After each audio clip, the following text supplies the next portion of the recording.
Ada sekian problem dalam memahami Quran, terutama kalau lewat terjemah. Problem itu bisa gawat betul, bukan gawat-gawatan tapi gawat betul. Misalnya ada ayat begini dan terjemahnya pasti begini. Fa'ainama tuwallu fasamma wajhullah. Kamu menghadap mana saja, di arah manapun, di sana ada ridhonya. Itu kalau hanya pakai terjemah, tentu menjadikan kita sholat bisa menghadap ke timur, ke barat, ke utara, dan ke apa? Selatan. Saya cerita sedikit tentang asbabun nuzul. Memang tema sekarang tentang asbabun nuzul. Dulu Rasulullah SAW ketika di Mekah itu sholat menghadap Ka'bah. Tapi setelah pindah di Madinah, di mana Madinah itu ada komunitas Yahudi dan Nasrani, Rasulullah itu menghadap ke Baitul Maqdis. Kira-kira 16 bulan, 16 sampai 17 bulan. Semua riwayat itu kisarannya hanya 16 sampai berapa? 17 bulan. Sehingga orang Yahudi itu bilang begini, Muhammad ini baiklah, meskipun dia membawa agama baru, tapi kiblatnya masih ikut kita, masih baik kan. Setelah 16 bulan, Nabi diperintahkan Allah untuk menghadap ke Ka'bah. Awal liwajaka syatrul masjidil haram. Maka orang Yahudi itu berontak. Berontaknya adalah kiblat mereka ditinggalkan. Cara berpikir orang Yahudi itu kiblat mereka ditinggal. Sehingga mereka bilang mawallahum an qiblatihim allati kanu 'alaiha. Apa yang menjadikan umat Islam berpaling dari kiblat Baitul Maqdis. Kemudian mereka provokatif betul. Ini perlu diperjelas. Provokatif. Bilang begini, "Inna Muhammadan tahayyara fi din." Muhammad ini bingung dalam beragama sehingga habis ngomong A ngomong B, habis kiblat Ka'bah, kiblat Baitul Maqdis. Sehingga dalam banyak tarikh disebutkan peristiwa kiblat itu terbanyak melahirkan orang murtad, orang yang keluar dari Islam gara-gara provokasi orang Yahudi. Muhammad tahayyara fi din. Muhammad itu bingung dalam menentukan pilihan apa? Beragama. Kemudian walhasil singkat cerita akhirnya Nabi itu madhep Ka'bah. Apa yang terjadi mukjizat itu adalah bahwa agama ini agama yang mewakili semua agama sebelumnya yang masih orisinil. Yaitu Nabi akhirnya berargumentasi Ka'bah adalah kiblat yang asli, yang lebih tua. Terus mereka tanya, buktinya apa? Dijawab oleh Quran, fihi ayatum bayyinatum maqamu Ibrahim. Ka'bah bukti tertua adalah di situ ada makam Ibrahim. Makam itu jejak kaki. Ya kalau bahasa Indonesia makam itu kuburan. Kalau dalam bahasa Arab makam itu jejak apa? Jejak kaki. Sehingga diketahui oleh sejarah dibuktikan di situ ada jejak kaki siapa? Nabi Ibrahim. Sementara nisbatnya Baitul Maqdis itu adalah kepada Nabi Musa dan Nabi Harun. Yang ini adalah turunan dari Nabi siapa? Ibrahim. Hikmahnya apa? Begini, sebagai bukti bahwa Baitul Maqdis pernah menjadi poros Islam atau poros Tauhid, maka Nabi Muhammad pernah disuruh menghadap ke Baitul Maqdis. Buat inget-ingetan kalau ini pernah menjadi poros apa? Tauhid. Tapi tetap tua-tuaan masih tua apa? Nah, kenapa tua Ka'bah tadi? Karena Ibrahim adalah Abul Anbiya, bapak dari para. Dan di situ ada jejak kakinya. Fihi ayatum bayyinatum maqam. Bukti itu belum cukup. Dibuktikan lagi bahwa Ismail kecil itu hidupnya di Ka'bah. Kita tahu sa'i baina Safa wal Marwah adalah karena Siti Hajar sedang mencari apa? Jadi ada bukti sekian, bukti empirik bahwa Ibrahim itu kiblatnya itu Ka'bah, bukan Baitul. Sehingga ada kata-kata fihi ayatum bayyinatum maqamu. Nah, tanpa ngerti asbabun nuzul, kamu akan mengartikan fa'ainama tuwallu fasamma wajhullah itu salah. Karena di situ kamu menghadap mana saja, maka di situ ada ridhonya Allah. Maka para ulama memberi catatan, maksudnya begini, kamu menghadap kemana saja, asal itu yang diperintahkan Allah, maka di situ ada ridhonya Allah. Harus seperti itu maknanya, disesuaikan dengan konteks asbabun nuzul. Tanpa seperti itu tidak bisa.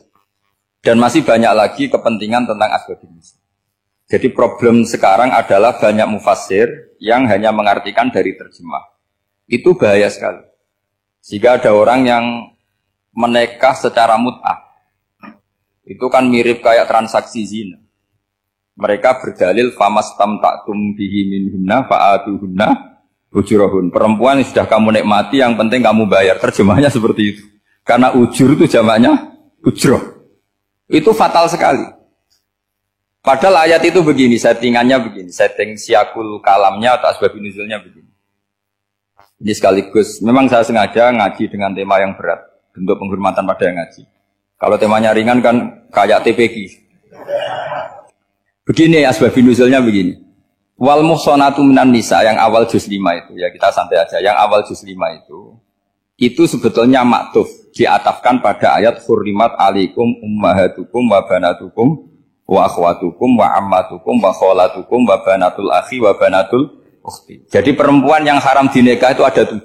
Yang faktor nasab, yaitu siapa? Ibu, putri, saudara putri, bulik dari bapak, amah itu bulik dari bapak, kholah itu bulik dari ibu, keponakan dari saudara lelaki, keponakan dari saudara perempuan. Ini disebut haram karena nasab gen.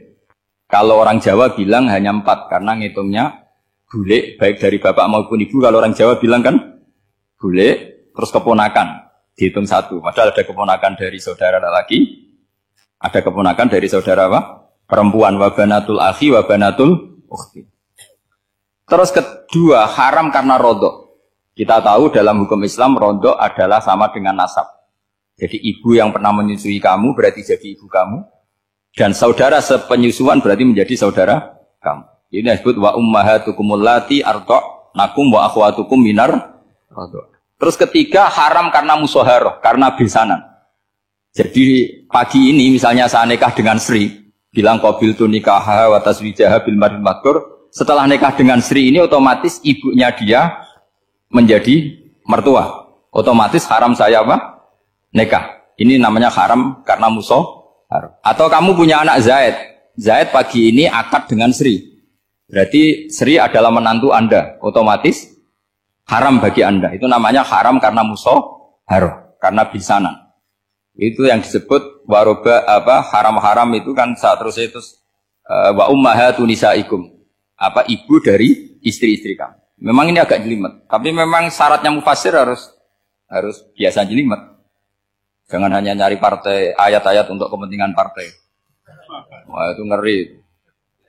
Kacau, Quran dipakai kampanye. Terus, itu berarti sudah 3 kan? Haram karena nasab, karena rodok, haram karena musyaharah. Terus yang keempat ini, haram yang bukan karena sebab pada seorang perempuan, tapi karena istri orang. Disebut wal muhsanatu minan nisa. Haram menikahi perempuan yang masih milik orang lain. Nah, orang lain yang menikahi ini, istilahnya Allah adalah lelaki yang menikahi perempuan ini adalah lelaki sing muhsinina ghairu musafihin, secara nikah yang sah. Nah, nikah yang sah itu begini dalam hukum fikih Islam. Saya nikah dengan Sri, kalau hanya akad, itu saya wajib bayar mahar hanya separuh. Jadi kalau saya janji bayar 1 miliar, berarti wajib bayar berapa? 500 juta. Kalau janjinya 100 juta hanya bayar 50 juta. Itu yang wajib bil akdi. Nanti wajib sepenuhnya nunggu bil jima. Kalau sudah hubungan intim baru wajib 100%. Jadi kalau ada di Jawa nikah dengan seperangkat alat sholat itu yang atasannya tok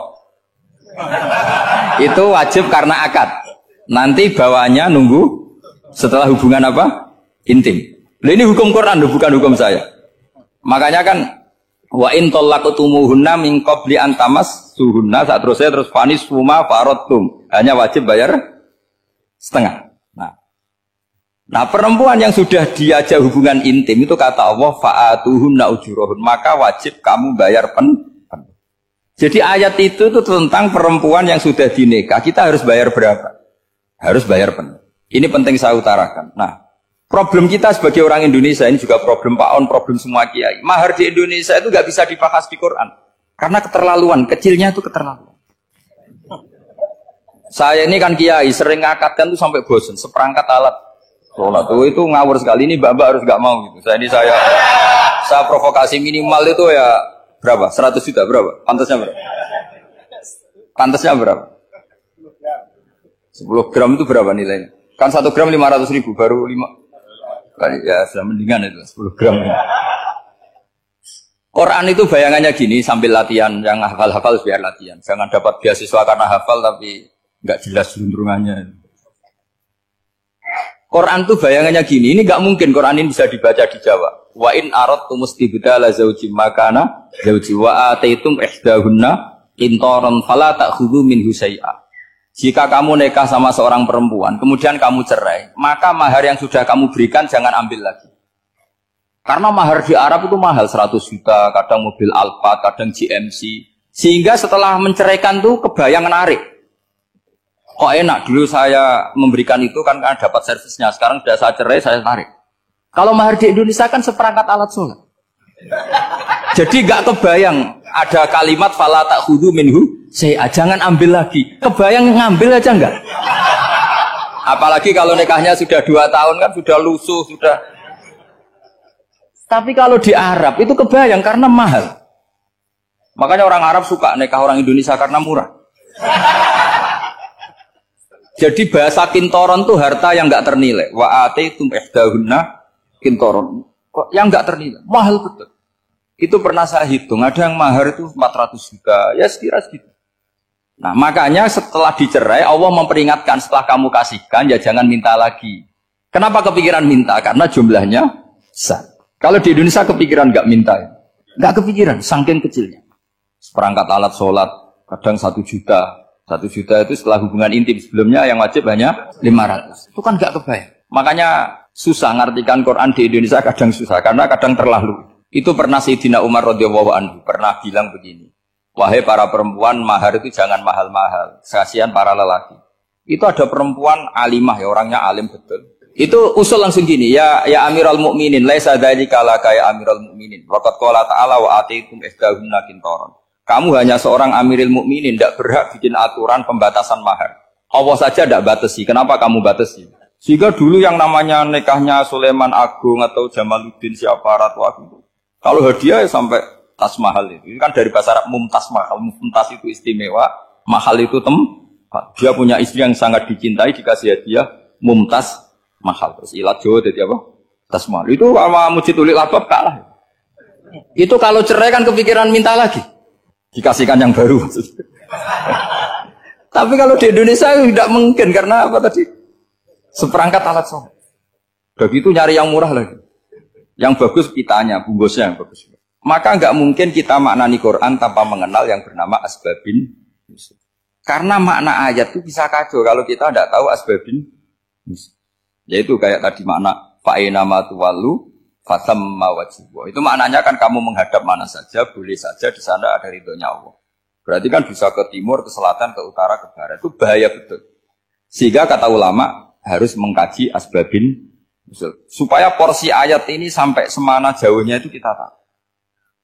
Tanpa tahu itu tidak bisa. Begitu juga menyangkut kiblat. Sekarang saya tanya, kemarin kan ramai dulu di Kemenak, kiblat semuanya diukur dengan GPS, terus beberapa masjid dikomentari salah karena diukur pakai apa? GPS. Kalau dalam bahasa falak disebut yaumarosdil kiblat. Memang bisa diilmoni. Tapi pertanyaannya begini, dari awal Allah ngendikan fawalli wajhaka syatral masjidil haram. Kamu yang penting sholat itu menghadap masjid. Masjid itu ya bangunan. Sehingga kata Ibnu Abbas yang diriwayatkan banyak ulama mengatakan Al-Ka'bah kiblatun li ahlil masjid wal masjid kiblatun li ahlil haram wal haram kiblatun li ahlil masyriq wal maghrib. Jadi kalau orang di dalam masjid kiblatnya harus Ka'bah. Di luar masjid kiblatnya asal bangunan Masjid Haram. Tapi di luar sini kayak di Indonesia boleh semua tanah. Kenapa begitu? Kata Ibnu Abbas, karena Quran turun bilisanin Arabiyyin mubin. Jadi kalau orang Jogja kalau mau ke Jakarta arahnya kemana? Barat. Itu sebetulnya ketika Anda ke barat itu persis Jakarta apa bisa saja pasnya itu Pangandaran. Tapi orang itu akan bilang kalau ke barat ya ke Jakarta. Meskipun presisi Anda tepatnya di Pangandaran. Nah kiblat seperti itu, asal orang menghadap ke barat itu orang sudah bilang ke nggak usah sedetail misalnya harus pas Ka'bah. Saya pernah debat sama tim ahli Kemenak. Nggak bisa Gus, sekarang ada GPS harus tepat Ka'bah. Terus saya bilang gini, kalau teori Anda benar, berarti semua masjid luasnya maksimal 16 meter. Ka'bah itu luasnya hanya 16 meter. Berarti Masjid Ulil Albab yang pojok sana sama pojok sana, kira-kira itu ya sudah tidak kena Ka'bah. Kalau harus tepat, Ka'bah itu kan diameternya hanya 16. 16 sampai 18 kalau nggak salah. Berarti semua masjid kalau ingin tepat Ka'bah harus pas 16. Kalau terlalu luas pilihannya harus cekung. Kan jadi aneh. Makanya saya itu sering Pak On, dulu saya ini biasa debat fikih. Kalau di tradisi pesantren namanya Basul Masail. Saya punya teman yang paling kurang ajar, yang paling saya kenang dalam panjang sejarah. Dulu itu kalau debat fikih itu ya seru. Kalau aturan fikih kan gini, soft paling baik itu kan soft pertama. Baru kedua, baru ketiga. Yang paling keren kan soft awal, soft. Terus teman saya bilang gini, Pak. Ya kalau gitu gini aja Gus, desain masjid itu memanjang utara selatan. Biar semuanya soft awal. Gara-gara didesain begini kan ada soft 2, soft 3. Apa susahnya? Kita bikin mulai awal supaya masjid itu memanjang utara apa? Selatan. Supaya semuanya soft awal. Ya kalau ada hukum ya diimplementasikan dalam desain bangunan katanya. Jadi. Itu kan kacau. Terus akhirnya saya jawab, lalu setelah begitu yang paling afdol siapa? Yang dekat imam. Ya sudah, bikin cekung saja kalau gitu. Artinya gini ya, beragama itu yang sehat. Jadi beragama itu berdasar riwayat. Berdasar riwayat, pernah ada ulama yang hitung. Madinah menghadap Ka'bah itu ya tidak pas. Pernah dihitung pakai GPS. Kiblat Madinah ke Ka'bah itu ya tidak pas. Tidak seperti yang pernah dianjurkan Kemenak. Karena apa? Agama ini ngikuti bilisanin arabiyyin mungkin. Seperti jenengan gini. Semua ini istilahnya apa? Menghadap Gus Bah. Padahal ada yang agak sana, agak sana. Semuanya ngaji sama siapa Gus? Ya sudah. Istilahnya bertatap muka. Memangnya kita benturan. Ini bahasa. Jadi seperti ini semua namanya apa? Berhadap. Padahal ada yang agak samping, agak samping. Ka'bah juga gitu. Sebenarnya tidak se-ekstrim yang dibayangkan orang-orang. Cuma kalau bisa tepat, ya kita harus tepat. Tapi tetap saja tidak perlu 16 apa? Meter. Nah, fa'aina ma tuwallu fatamma wajhuhu itu artinya menghadap. Menghadap itu menghadap arah. Makanya Allah tidak ada fawal liwajhaka nahwal Ka'bah, tapi fawal liwajhaka syatrul Masjidil Haram. Jadi ini penting saya utarakan supaya kita familiar dengan istilah-istilah Quran. Istilah Quran itu gampang. Nah, kalau kita kaji itu gampang. Problem kita tidak pernah mengkaji. Jadi semuanya asing. Kalau kita mengkaji itu gampang sekali. Saya punya sekian cerita betapa pentingnya mengkaji Quran. Harun ar-Rasyid itu dinasti Bani Abbasiyah. Itu pinter sekali. Ada seorang ustadz yang agak ekstrim. Itu datang ke Harun ar-Rasyid. Ya Amirul Mukminin, inni nasihun laka famusaddidun alaika. Fala tajidanna alayya fi nafsika syai'an. Saya mau nasihati kamu, tapi saya mohon jangan masukkan hati. Karena nasihat ini penting. Tapi saya akan keras, vulgar. Akan keras, kritik saya akan keras. Karena Anda sebagai Amirul Mukminin tidak pedes. Apa kata Amirul Mukminin Harun ar-Rasyid? Uskut ya Ustadz. Nah, sebagai riwayat uskut ya jahil. Kamu itu Ustadz bodoh, tidak usah banyak omong. Terus ditanya, kenapa saya bodoh? Terus dibacakan ayat faqula lahu qawlan layyinan la'allahu yatadzakkaru aw yakhsha. Inna Allaha ta'ala qad arsala man huwa khairun minka ila man huwa syarrun minni. Wa ma'a dzalika qala ta'ala faqula lahu qawlan layyinan. Allah pernah menugaskan seorang yang lebih baik ketimbang kamu, yaitu Musa dan Harun. Musa dan Harun adalah seorang nabi. Kepada orang yang lebih buruk ketimbang saya, yaitu Fir'aun. Itu saja etikanya faqula lahu qawlan layyinan. Kamu kalau ngomong yang halus, yang baik, yang berperadaban, kok kamu sama saya mau kasar? Akhirnya ustadznya ternyata pinter kamu, yes pinter aku. Jadi semudah itu. Allah itu menugaskan orang yang lebih baik ketimbang kamu, yaitu Nabi Musa. Kepada orang yang lebih buruk ketimbang saya, yaitu Fir'aun. Itu saja ada etikanya. Kok kamu sama saya mau tambah etika? Mau main kasar hanya karena kamu merasa nasihat Anda benar? Jadi gampang sekali memahami Quran. Tapi lagi-lagi memang bagi ahlinya. Tapi ini saya bantu supaya sampean jadi ahli apa? Quran. Meskipun ngajinya sebulan sekali. Sudah sebulan sekali tidak punya kitabnya. Sudah. Jadi ulama dulu kalau belajar Quran itu gampang. Saya berkali-kali cerita. Yang kitab saya baca di rektorat namanya Syajaratul Ma'arif. Itu kalau cerita bikin judul itu enak sekali. Babuna fil ibad bikullil bilad. Bab seseorang di mana saja hidupnya harus bermanfaat. Terus dalilnya itu hanya mengutip makalahnya Nabi Isa, wa ja'alani mubarakan ainama kuntu. Ciri utama seorang nabi apa? Saya di mana-mana adanya berkahi orang lain. Jadi berkah bagi orang lain. Maksudnya tidak jadi problem bagi orang lain. Artinya kamu hidup entah di Jogja seperti Pak Ono orang Jember, saya orang Rembang. Hidup di Jogja manfaat, di Jember ya manfaat, di mana-mana manfaat. Saya pernah di Korea seminggu ya manfaat. Saudara kita TKI yang di Korea ya manfaat, di sana bikin masjid, bikin apa. Karena ngendikane Allah menceritakan Nabi Isa siapa? Wa ja'alani mubarakan ainama kuntu. Saya adalah orang yang di mana-mana berkah. Artinya manusia eksistensinya harus seperti itu, hidup di mana saja. Gampang sekali memahami. Pernah Imam Syafi'i ditanya, kalau kamu nggak kehilangan air atau nggak ada air di satu daerah, cari-cari dulu sampai nggak ketemu. Setelah nggak ketemu air, baru kamu boleh tayam. Imam Syafi'i ditanya, apa dalilnya harus mencari dulu? Kalau nggak ada air ya langsung tayamum saja. Kenapa harus nyari-nyari dulu? Jawabnya Imam Syafi'i itu gampang sekali. Qala ta'ala falam tajidu ma'an. Kemudian kamu tidak menemukan air. Di mana-mana tidak menemukan setelah mencari. Kalau belum mencari namanya tidak tahu. Kan ayatnya kan falam tajidu ma'an. Kemudian kamu tidak menemukan air. Tidak menemukan tuh nyari dulu apa langsung ambil sikap? Nyari dulu baru kesimpulannya tidak ketemu. Kalau belum pernah nyari namanya tidak tahu. Segampang itu ulama dulu memahami Quran karena konstruksinya utuh.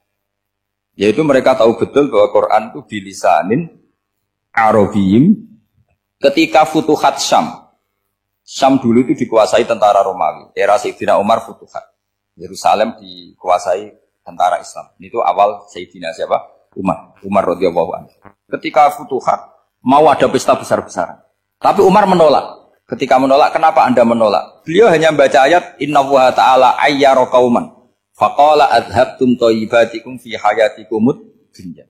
Allah itu mengkritik satu komunitas kaum yang zaman di dunia menghabiskan semua kenikmatan. Maka kita tidak perlu syukuran besar-besaran. Jangan-jangan jatah kita di akhirat kita habiskan di dunia. Itu adhabtum thayyibatikum fi hayatikumud.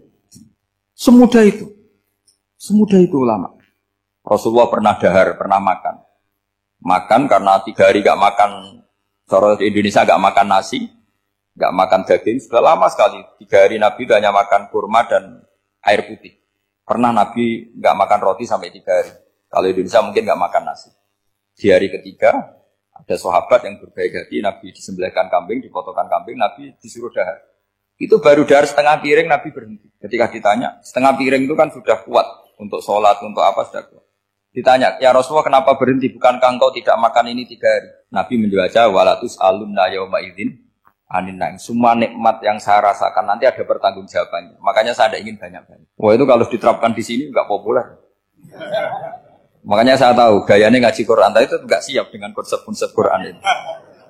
Jadi segampang itu orang dulu. Nah karena apa ya itu tadi? Mereka tahu asbabun nuzul. Quran itu diturunkan dalam konteks apa? Lafaz ini arahnya kayak apa? Mutlak muqayyadnya kayak apa? Muhkam mutasabihnya kayak apa? Nasah mansuhnya kayak apa? Nah sedikit saya cerita ini mungkin contoh terakhir supaya agak lama-lama, nanti bingung kalau lama. Yang bingung ya saya. Bingung cara memahamkan. Jadi kalau guru itu kan bingung cara memahamkan. Kalau murid bingung cara memahami. Gak tahu tingkat kebingungannya sama. Kalau guru itu bingung cara memahamkan. Kalau murid bingung cara. Jadi ini pertemuan 2 kelompok bingung. Yang satu bingung cara memahamkan. Yang satu bingung cara. Kalau orang ekstremis bingung cara merusak suasana. Itu gak benar itu. Ada loh. Rasulullah itu nabi. Itu paling pusing yang ngadepi orang-orang yang ekstrim. Karena apa? Cara berpikir itu lompatannya itu gak tertib. Jadi Nabi itu cara berpikir itu kecerdasan nubuah. Sementara orang ekstrim cara berpikir itu kecerdasan nafsu. Bukan kecerdasan manusia. Kalau manusia masih baik nafsu. Misalnya begini, kalau dalam tradisi nubuah itu. Saya dengan Pak Anu berteman lama. Mulai tahun 2000 berapa. Itu kalau Pak Anu bertamu ke saya, harusnya tidak usah tak kasih makan. Karena sudah dekat.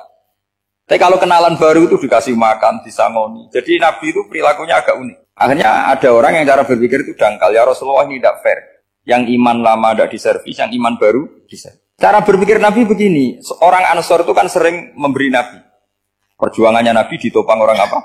Ansor. Donatur lah, kira-kira orang Ansor itu donatur. Donatur itu keren.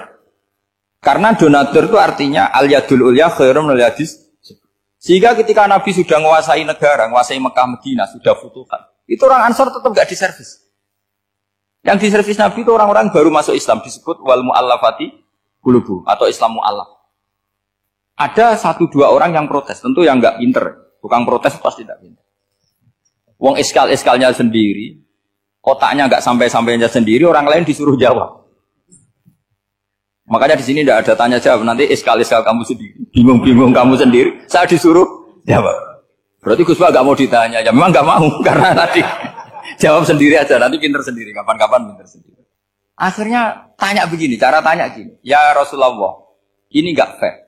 Orang sudah Islam lama setelah negara terbuka milik Anda, setelah kita menang, setelah kita menguasai negara, tidak kamu servis. Sementara yang baru Islam kamu, Nabi itu bertanya senyum-senyum, rileks saja. Lama-lama tambah ekstrim pertanyaan. Kata Umar, ya Rasulullah saya beri izin untuk membunuh orang ini. Umar itu pikirannya karena mangkel lo Nabi. Nabi jangan. Kalau kamu bunuh, nanti apa kata orang banyak? Inna Muhammad dan yaktulu ashabah. Dikira Muhammad membunuh sahabatnya sendiri. Nabi masih mendengar. Komplainnya masih mendengar. Lama-lama Nabi memberi penjelasan. Kamu ini orang Ansor. Kamu biasa memberi saya, memberi dana perjuangan. Memberi itu hebat. Saya tidak ingin menurunkan grade Anda, grade sebagai pemberi, berarti kelasnya elit, sekarang menjadi penerima. Itu tidak bagus. Itu betapa Rasul ini namanya kecerdasan nubuah. Kalau orang biasa memberi, biar memberi saja. Supaya dia tetap heroik, tetap patriotik, tetap keren, karena mentalnya pemberi. Jangan sampai dari mental memberi, kemudian mentalnya peminta. Jadi kalau Pak On jadi tim suksesnya Pak Jokowi, dia tidak minta-minta. Kalau dulu kampanye, ya kampanye saja. Biar memberi terus gak pernah minta, meskipun akhirnya ya gelong. Tapi Nabi dulu didik gitu. Jadi orang Ansor itu gak pernah diservis.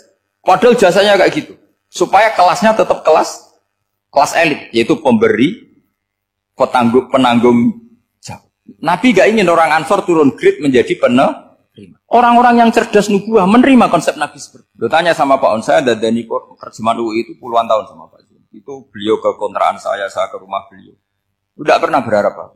Saya sangat tertutup. Bukan apa-apa ya, kalau ingin memberi saja. Kontribusi saya pada Al-Quran. Saya tidak kepikiran mendapat. Supaya heroik. Tapi orang-orang yang cerdas amatir tadi, ini nggak fair. Wong yang memberi lama kok dapat servis sedih. Nah, sekarang itu problem zaman akhir sudah mulai seperti itu. Nah, orang ini namanya Dzul Khuwaisirah. Ini yang nanti punya anak turun Khawarij. Khawarij itu orang yang ibadahnya hebat, tapi cara berpikir tentang buah salah. Orang lagi Khawarij itu orang yang ibadahnya hebat, tapi cara berpikir nubuah salah. Nubuah itu unik. Nubuah itu cara berpikir tadi. Apa ya? Melihat sesuatu yang benar biar benar terus itu.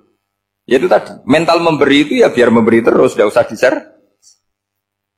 Maka ketika Abu Bakar jadi Khalifatul Rasulillah, itu ada sistem kepegawaian. Itu gajinya Umar yang sudah Islam lama, gajinya Abu Bakar yang sudah Islam lama. Itu sama Abu Sufyan sama, padahal Islamnya Abu Sufyan baru setelah Fathu Mekah, kira-kira baru setahun.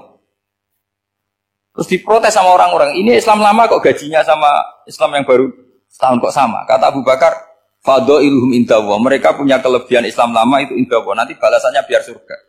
Kalau di dunia sesuai profesinya. Artinya profesi kalau penjaga kantor ya berapa, kalau dosen berapa, pokoknya ya sudah. Dan itu diterima oleh sahabat. Semuanya menerima konsep itu. Era Umar agak dibalik. Abu Sufyan kira-kira gajinya 1 juta. Yang lainnya, yang menangi Nabi mulai awal gajinya 10 juta. Ditanya, ya Umar, kenapa ini jadi rubah seperti kebijakan Abu Bakar, tidak seperti Abu Bakar? Jawabnya Umar lucu. Fawwah la usawwi baina man qatala Rasulullah wa baina man qatala ma'a Rasulillah. Demi Allah saya tidak akan pernah menyamakan orang yang dulu merangi Rasulullah yaitu Abu Sufyan dengan orang sing selawase dari Rasulullah yaitu Sayyidina Ali dan sebagainya. Ini penting. Artinya ketika gajinya orang saya seperti Ali radhiyallahu anhu itu tinggi itu bukan karena lamanya Islam, tapi karena lamanya iman. Jadi mulai dulu ijtihad itu ada dan dulu dia biasa saja. Karena tadi ada kecerdasan nubuah. Saya ulang lagi, ada kecerdasan apa? Sekarang itu kecerdasan tomak atau kecerdasan nafsu. Itu kalau sampai ngaji kitab tasawuf, itu bab bakhil itu tidak ada. Menurut kitab tasawuf, medit itu tidak ada, kikir itu tidak ada. Yang ada itu tomak. Tomak itu berharap dikasih orang lain. Sampai pernah enggak bilang kalau artis-artis di Jakarta kikir? Tidak pernah kan? Karena kamu tidak pernah ingin diberi. Tapi kalau kamu punya pacar, karena kenal tidak pernah ditraktir, oh pacar saya kikir. Karena kamu ingin diberi. Pernah nggak kamu hukumi orang lain kikir yang nggak kenal? Padahal tidak pernah memberi kamu. Apa kak? Karena kamu tidak pernah ini. Coba sekarang kamu saya tanya, ini latihan cerdas. Definisi kikir itu apa tuh Pak? Nggak pernah memberi kamu kan? Artis-artis Jakarta, tokoh-tokoh nasional pernah nggak memberi kamu? Enggak kan? Tapi tidak pernah kamu vonis kikir. Karena kamu tidak pernah Tapi pacar kamu, kok amin ditraktir terus? Atau istri kamu, atau mertua kamu, kok tidak ngasih warisan, kamu bilang kikir kan? Sebabnya kikir betul apa karena kamu tomak, berharap? Tomak. Maka di kitab tasawuf itu nggak ada bab kikir, yang ada bab tomak. Karena asal usul menvonis orang kikir itu karena tamak. Maka jangan banyak kenal orang, nanti banyak hukum kamu kan. Sombong juga gitu, di tasawuf itu nggak ada bab sombong. Karena orang hukumi orang lain sombong itu karena kamu ingin dihormati. Ada orang nggak kenal, terus lewat saja nggak tanya kamu bilang sombong enggak kan? Tapi kalau kenal, oh sombong betul, kenal nggak tanya kan itu. Jadi tasawuf itu sisi unik dari khazanah Islam. Makanya di tasawuf itu nggak ada kritik terhadap kikir. Ya tentu kikir itu buruk, pasti ya kikir itu buruk.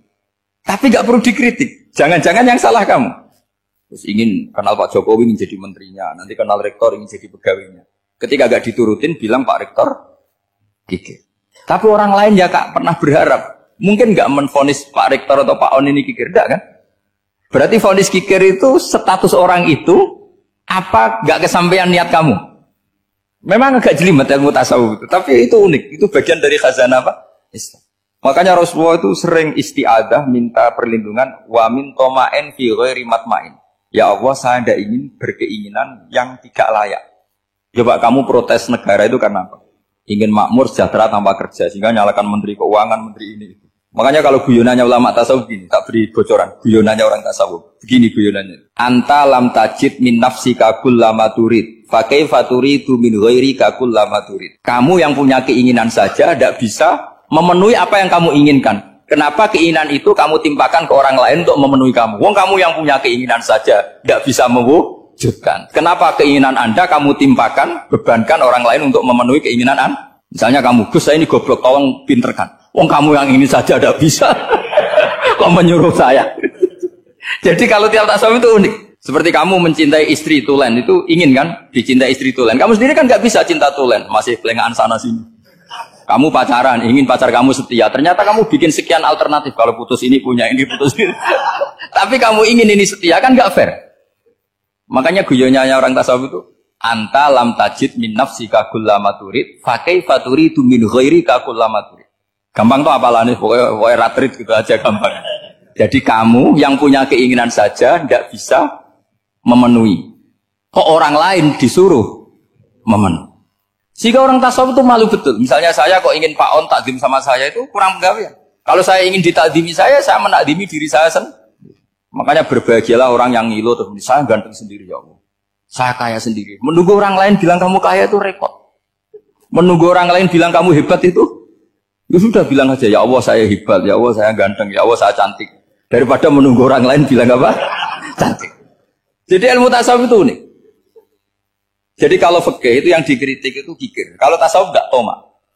Karena orang yang kamu vonis kikir itu jangan-jangan tidak kikir tapi mementingkan yang lebih penting. Misalnya ada teman yang tidak pernah naktir kamu, ternyata punya ibu sakit, uangnya dianggarkan untuk ibunya yang sakit atau anaknya sekolah atau keluarganya masih butuh dia, ya, sehingga sama teman dia kikir. Hakikatnya kikir apa mementingkan yang penting? Tapi kamu karena enggak pernah ditakdir menvonis kikir.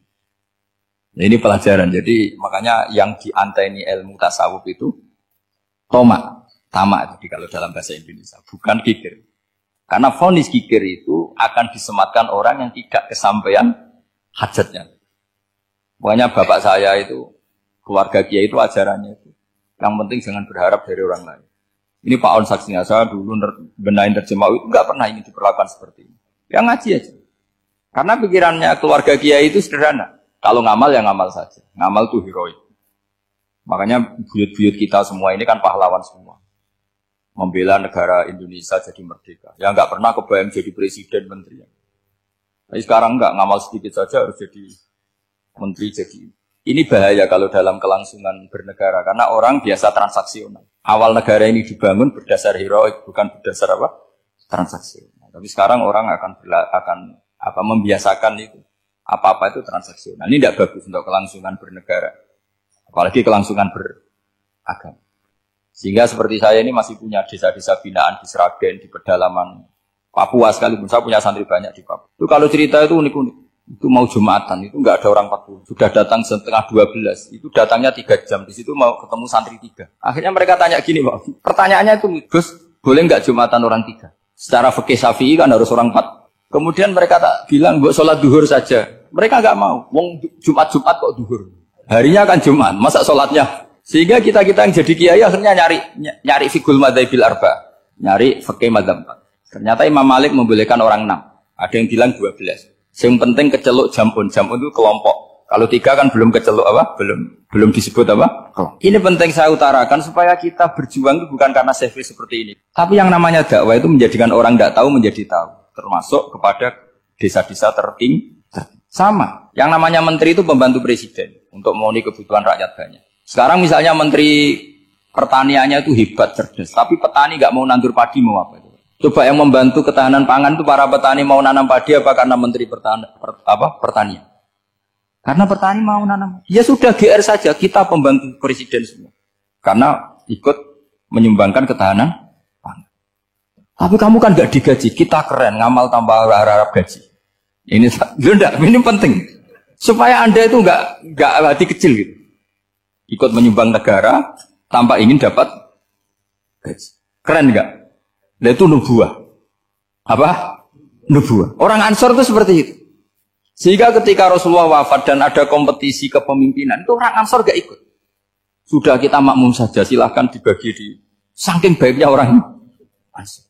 Nah, makanya saya ulang lagi ya.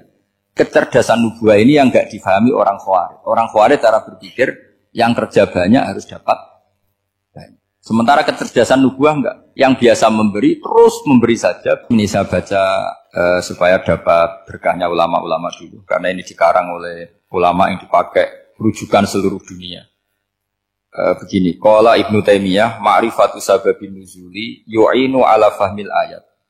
Jadi mengenali asbabin nuzul itu membantu memahami secara benar ayat itu. Karena tadi kalau ayat itu dipotong, itu maknanya bisa kacau. Kayak tadi, famastam ta'tum bihi minhunna, fa'aduhunna, ujuruhun. Kalau diterjemah itu kan mendukung kawin mut'ah. Kalau terjemahnya saja, perempuan siapa saja yang pernah kamu nikmati, yang penting kamu bayar. Itu kan aliran sesat dan menyesatkan.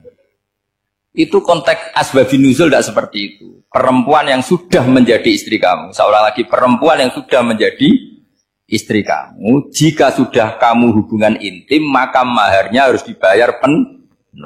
Tapi kalau belum hubungan intim, maharnya hanya wajib separuh. Fanis suma farotum illa ayafuna au yafu alladhi biyadihi uqdatun nikah. Tapi tadi kalau di Indonesia gimana Gus? Ya itu yang repotnya. Maharnya itu tadi mau kena atasan dan apa? Bawahan. Wah kacau kalau di Indonesia. Sehingga kita bingung kalau dalam logika Arab kan gitu. Bayangannya kalau cerai, kata Allah, fala ta'khudhu min syai'at. Harta yang sudah kamu berikan ke istri jangan diambil lagi. Sampai dilarang ngambil tuh karena jumlahnya banyak sehingga kepikiran ngambil. Kalau di Jawa nggak usah dilarang sudah tidak akan ngambil karena rukuhnya sudah halus. Itu susahnya baca Quran di Jawa ya. Karena dari awal maharnya terlalu apa? Kecil. Terus beliau Imam Suyuti termasuk di sini menyontohkan yang pasti salah kalau difahami yaitu tadi ayat apa itu fa inna ma tuwallu fastamma wajib. Jadi beliau terus meringatkan betapa pentingnya mengenali asbabin nuzul. Karena asbabin nuzul itu gampang. Saya ulang lagi, asbabin nuzul itu gampang. Gampangnya begini ya, kan ada satu peristiwa, misalnya begini, Rasulullah itu kan mengkritik penuhanan Lata dan Uzza, berhala-berhala itu dituhankan, dikritik sama Rasulullah. Kemudian mereka begini, karena mereka biasa personifikasi Tuhan, Muhammad, kalau Tuhan itu tidak Lata Uzza, dan itu terbuat dari batu, lalu Tuhan Anda itu dari apa? Amin fiddotin audabin, lalu Tuhan Anda ini dari emas apa dari perak? Karena mereka nggak bisa membayangkan Tuhan tanpa dipersonifikasi. Terus Allah menurunkan qul huwallahu ahad, Allahus somad, lam yalid wa lam yulad wa lam yakul lahu kufuwan ahad. Karena otaknya mereka sudah begitu, yang namanya Tuhan itu harus dipersonifikasi. Cerita yang paling unik gini Pak On, ada bos Islam, ada bosnya TKI yang baik. Mereka mengizinkan pekerjanya sholat. Bareng sholat tuh diingeti ke atas ke bawah, kok gak ada arcanya. Sehingga setelah sholat dibilang, apa saya berikan berhala sekalipun? Karena gak kebayang ada orang sholat kok tanpa berhala, tanpa Tuhan. Yang kamu sembah itu mana? Kok gak ada? Apa tak belikan? Jadi unik. Nah teman saya yang satu unik lagi, dia termasuk pegawai Garuda yang derekno saya ke Korea itu orang pegawai Garuda. Dia karena orang kaya biasa ke Eropa kemana-mana itu.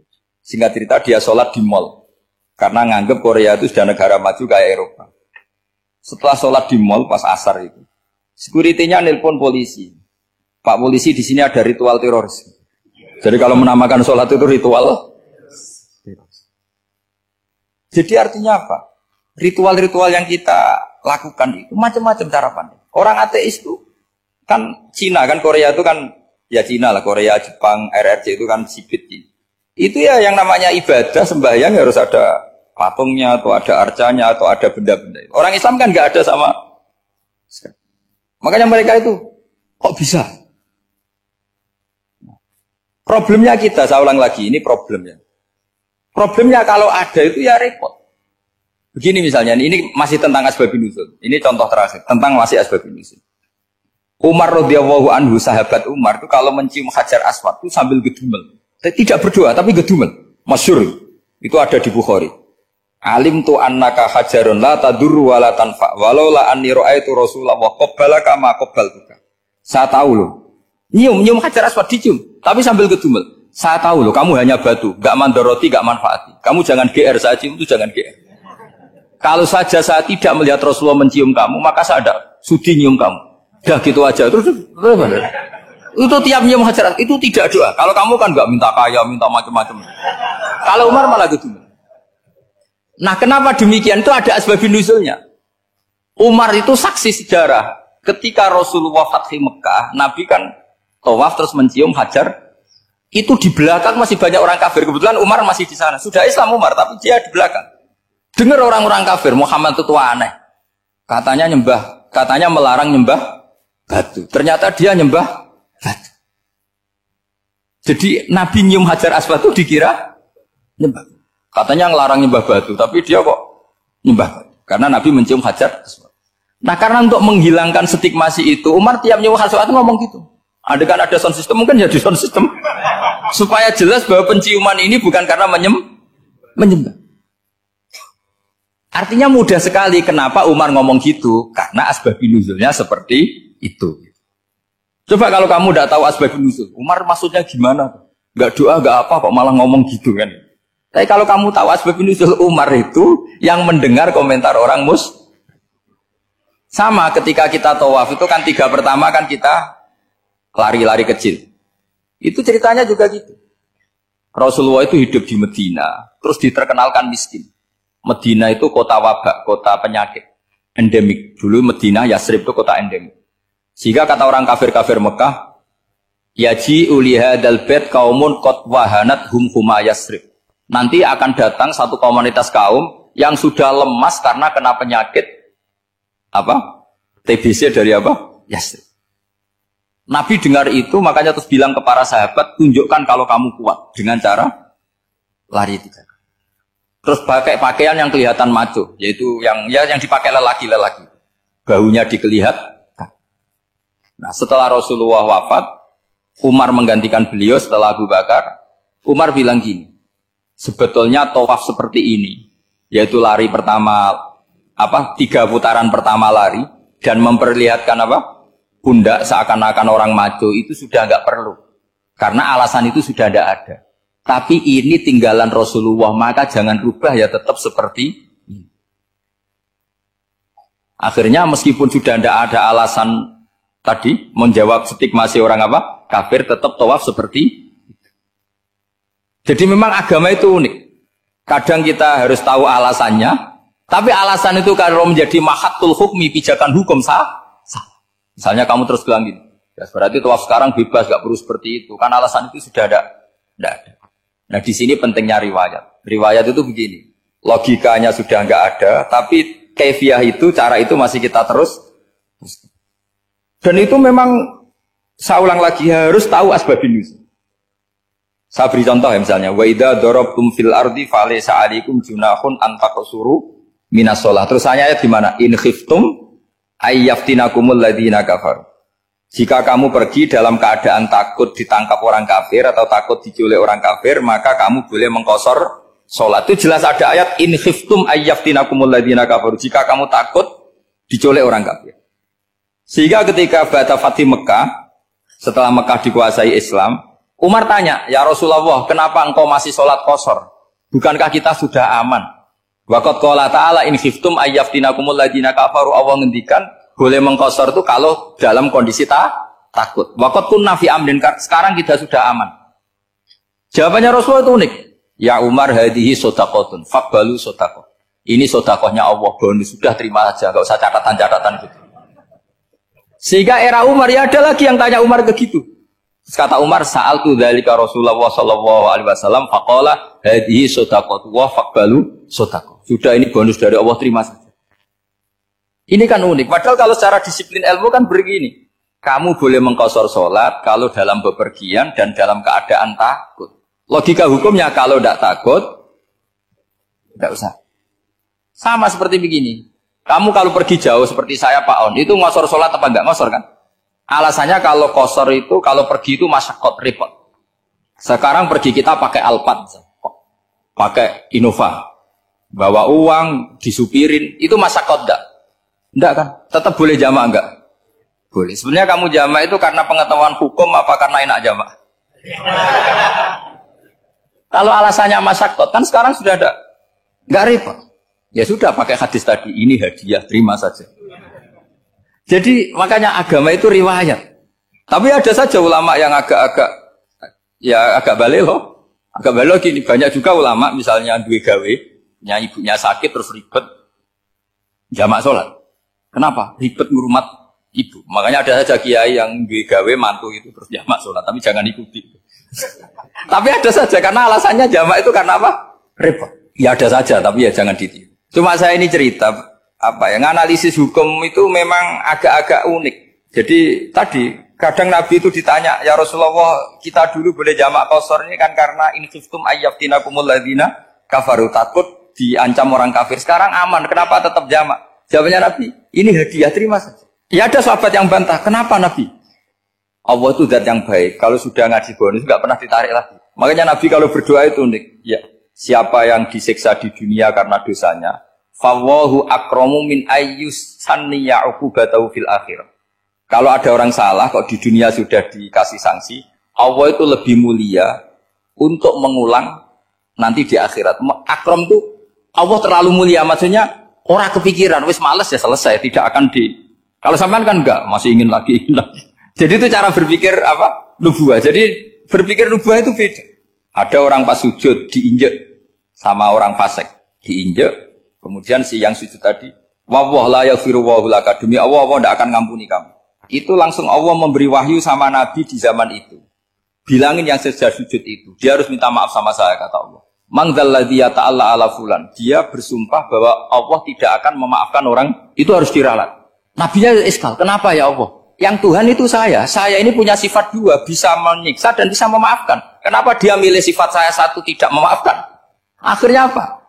Orang yang nginjek tadi sama Allah dikasih tobat dan jadi orang soleh.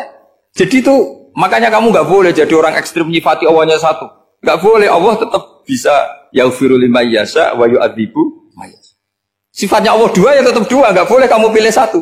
Misalnya kamu kan biasanya gini, yang ghafur untuk kamu, yang sadidul uqab untuk orang lain. Mesti kelakuannya sama kan begitu. Nggak boleh seperti itu. Rasulullah kayak apa bencinya sama Wahsy? Karena Wahsy itu qatilu Hamzah. Yang membunuh Sayyid Hamzah siapa? Itu bencinya bukan main Rasulullah. Sampai maksud-maksud Wahsy. Tapi sama Allah malah diturunkan ayat laisa laka minal amri syai'un aw yatuba alaihim aw yu'adzib. Muhammad, meskipun kamu kekasih saya itu tidak wilayah kamu, maafkan atau enggak, terserah saya, kata Allah. Ternyata betul, malah Wahsy dikasih tobat. Nah sekarang enggak, orang itu nyifati Allah sama orang lain syadidul iqab, kalau sama dirinya enggak boleh seperti itu. Allah ya sifatnya tetap. Jadi boleh kamu misalnya berdoa, ya Allah mbak yang cantik itu semoga dapat jadi istri saya. Mbaknya juga boleh berdoa, ya Allah naudzubillah min dzalik. Jadi ini adu kekuatan, nanti terserah nanti Allah pihak yang mana. Kayaknya pihak yang perempuan. Karena kasihan kan kalau cantik dapat orang apa? Saya itu andaikan boleh fatwa fikih, yang saya haramkan tuh orang jelek dapat orang jelek. Karena kasihan anak-anaknya, tahu-tahu jelek banget. Jadi itu kan kasihan itu. Jadi dalam Islam itu seperti itu. Jadi apapun benci kita sama musuh kita, Allah bisa saja memperlakukan musuh kita secara baik. Karena Allah itu yaghfir. Tetap kita harus sifati Allah yaghfiru liman yasha wa yu'adzibu. Jangan karena kita benci seseorang seakan-akan Allah sama dia pasti menyek. Itu yang dicontohkan Allah kepada Rasulnya, itu beliau tidak cocok sama Wahsy, malah Wahsy dikasih petunjuk. Makanya terus ada ayat apa, laisa laka minal amri syai'un aw yatuba alaihim aw yu'adzibahum. Muhammad, tidak wilayah kamu saya menentukan mengadab atau mengam. Makanya rata-rata kiai ulama itu halim. Orang halim itu rileks, layinal janib, tidak gampang menvonis orang lain. Biar Allah tetap dengan sifatnya yaf'alu ma yasha, bahwa Allah bisa melakukan apa saja. Soal kamu benci sama seorang, benci saja atas nama kamu, jangan nyatut-nyatut Allah. Misalnya kamu cinta seseorang, wah ini yang calon presiden ini harus jadi presiden. Ternyata Allah menghendaki jadi menteri, mau apa? Ya Allah yaf'alu ma yasha, mau apa coba? Yang kiai atau Pak On, DPAI, pantasnya kan menteri agama itu Pak On. Tapi kalau Pak yang takdir gitu mau apa? Ya sudah, Allah ya falu. Santai. Itu rileksnya ahlul ilmi, ya sudah santai saja. Ini negaranya Allah, ini kerajaan Allah, ini buminya Allah, ya Allah biarin ya falu. Mas, jadi Tuhan Allah kamu yang repot. Jadi Tuhan itu Allah kamu yang repot. Ya Allah biar tetap ya falu. Mayasa Allah boleh ya firli mayasa wa yatibu mayasa. Assalamualaikum warahmatullahi wabarakatuh.